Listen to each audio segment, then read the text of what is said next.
Welcome to share market Tamil.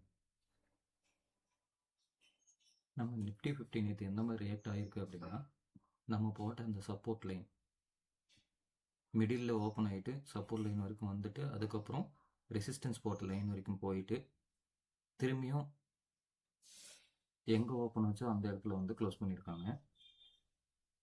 So one day candle அது தெளிவாக நம்மளுக்கு தெரியுது. ஸோ சப்போர்ட் லைன் அந்த ரெசிஸ்டன்ஸ் லைன் வந்து அதை ஃபாலோ பண்ணியிருக்கு அப்படின்ட்டு.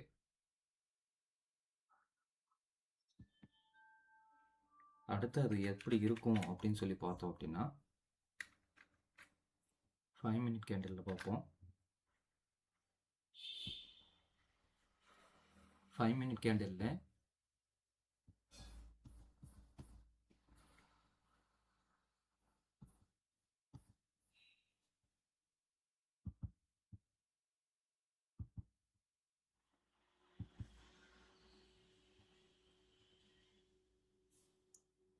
ஸோ கேப் அப்பில் ஓப்பன் ஆகிட்டு கீழே வரைக்கும் வந்துச்சு.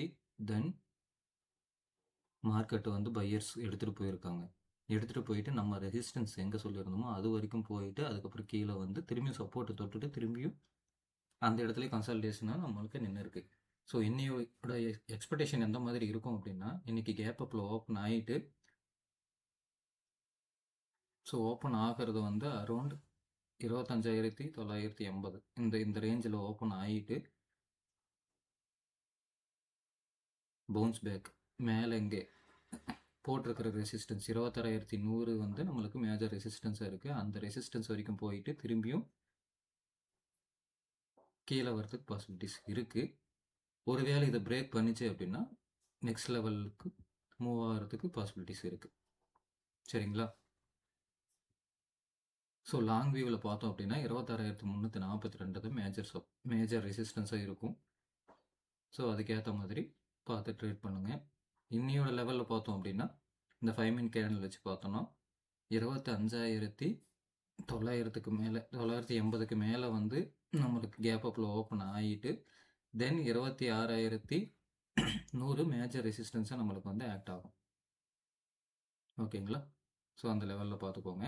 தென் சென்செக்ஸோட இது பார்த்துருவோம்.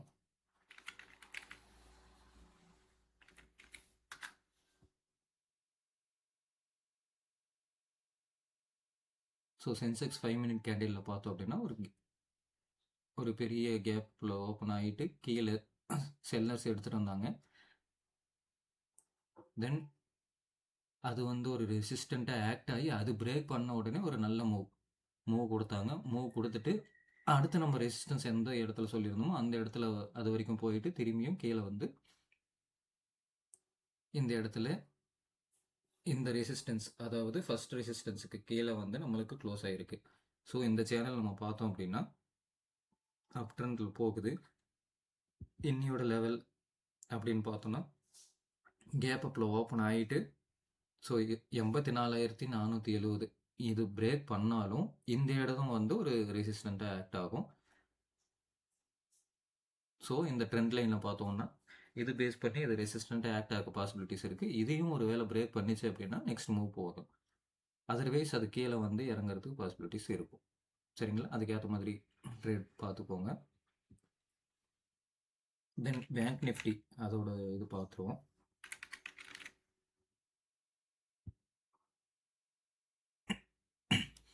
பேங்க் நிஃப்டி ஆல் டைம் ஹையை நோக்கி போயிட்டு இருக்கு. ஸோ இது ஒரு கன்சல்டேஷன், அதாவது கேப் அப்பில் தான் ஓப்பன் ஆச்சு. வந்து என்ன ஆச்சு அப்படின்னா நம்மளோட மேஜர் ரெசிஸ்டன்ஸும் நம்ம சொல்லியிருந்தோம். கேப் அப் ஆனதுனால அது சப்போர்ட்டாக ஆக்ட் ஆகி அது வரைக்கும் வந்துட்டு திரும்பி ரிட்டர்ன் ஆகிட்டு ஸோ ஒரு கன்சல்டேஷன் வேலி அதிலே தான் போயிருக்கு.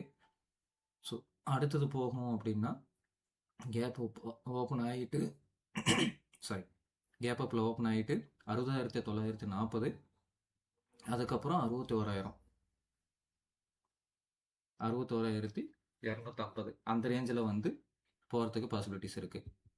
அதை தாண்டி பார்த்தோம் அப்படின்னா ஆல் டைம் ஹை வரைக்குமே நம்மளுக்கு போகிறதுக்கு பாசிபிலிட்டிஸ் இருக்குது. பட் அது லாங் வியூவில். ஷார்ட் வியூவில் பார்த்தோம் அப்படின்னா 60,800 அப்புறம் 61,000 இதுதான் இப்போதைக்கு நம்மளுக்கு வந்து இருக்குது. சரிங்களா? இப்போது இது பார்த்துருவோம். ஓப்பன் இன்ட்ரெஸ்ட் பேஸ் பண்ணி சப்போர்ட் அண்ட் ரெசிஸ்டன்ஸ் பார்த்துடலாம்.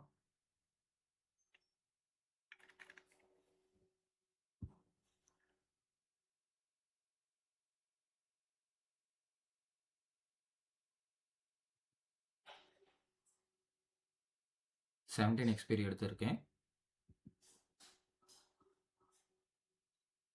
நம்மளுக்கு மேஜர் ரெசிஸ்டன்ஸ், அதாவது இமிடியட் ரெசிஸ்டன்ஸ் வந்து 26,000 பில்டப் ஆயிருக்கு. அதே மாதிரி 25,900 அடுத்து சப்போர்ட் வந்து பில்டப் ஆயிருக்கு. 25,800 அதுக்கு அடுத்தது மேஜர் சப்போர்ட் வந்து பார்த்தோம் அப்படின்னா 25,500 மேஜர் சப்போர்ட்.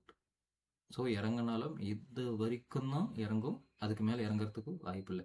எதனால் வந்து ஓப்பன் இன்ட்ரெஸ்ட் பேஸ் பண்ணி நான் சொல்கிறேன் அப்படின்னா, ஏன்னா ஆப்ஷன் ஷெல்லர் அவங்க தான் மார்க்கெட்டை வந்து தீர்மானிக்கிறாங்க. அது இன்ஸ்டிடியூஷனல் இன்வெஸ்டர், நான் ப்ரீவியஸ் வீடியோவில் நான் சொல்லியிருப்பேன், இன்ஸ்டிடியூஷனல் இன்வெஸ்டர்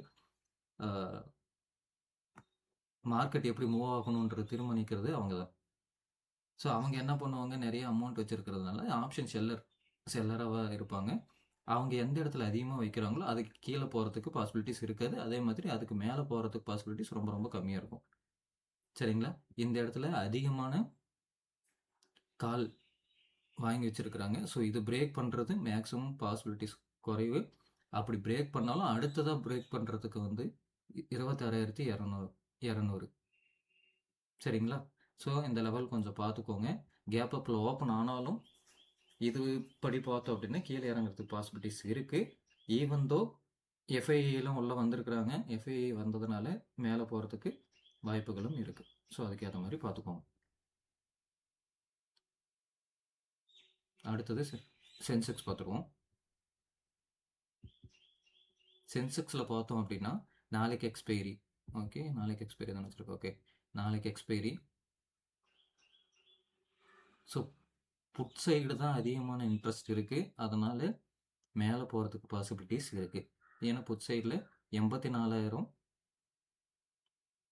இங்கே வந்து செல்லர்ஸ் அதிகமாக டாமினேட் பண்ணியிருக்காங்க. கால் சைடில் பார்த்தோம் அப்படின்னா அடுத்தபடியாக 84,500 85,000 தான் மேஜராக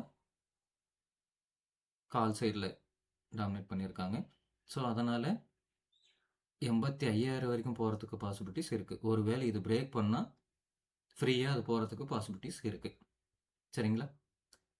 தேங்க்ஸ் ஃபார் வாட்சிங். சப்போர்ட் பண்ணுங்கள், லைக் பண்ணுங்கள், ஷேர் பண்ணுங்கள், கமெண்ட் பண்ணுங்கள்.